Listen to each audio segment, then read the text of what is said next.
내년도 최저임금이 올해보다 1.7% 오른 1,030원으로 결정됐습니다. 이로써 최저임금제가 도입된 이후 37년 만에 10,000원대를 기록하게 됐습니다. 네, 하지만 최저임금 사업자 비중이 전국에서 가장 높은 제주는 노동자와 사용자 모두 큰 우려를 표하고 있습니다. 김지우 기자가 보도합니다.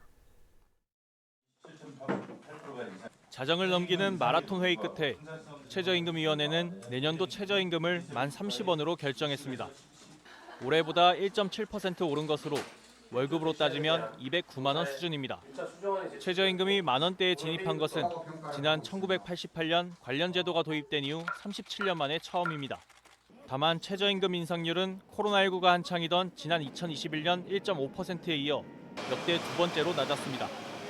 이 같은 결정에 근로자와 사용자 모두 불만을 표출하고 있습니다.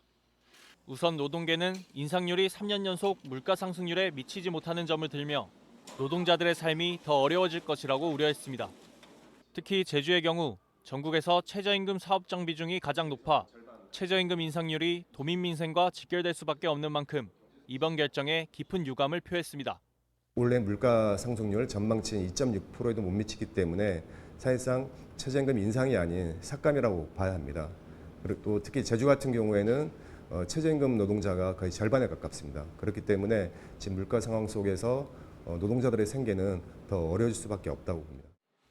반면 소상공인과 자영업자는 경기 침체가 장기화되고 있는 가운데 최저임금까지 인상돼 경영 부담이 커졌다는 입장입니다. 특히 인건비 상승이 판매 가격에 반영될 경우 제주의 고물가 이미지를 부추겨 서민 경제와 관광객 유치에 부정적인 영향을 끼칠 것으로 우려했습니다.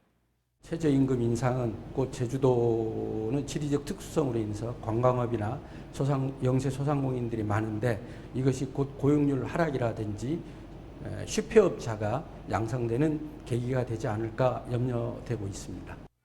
최저임금제 운영과 관련해선 노동계에선 플랫폼과 프리랜서를 비롯한 모든 노동자에게 적용돼야 한다고 주장하는 한편 자영업자들은 최저임금 차등제 도입과 함께 주휴수당 폐지를 요구하는 등 뚜렷한 입장차를 보이고 있습니다. KCTV 뉴스 김지우입니다.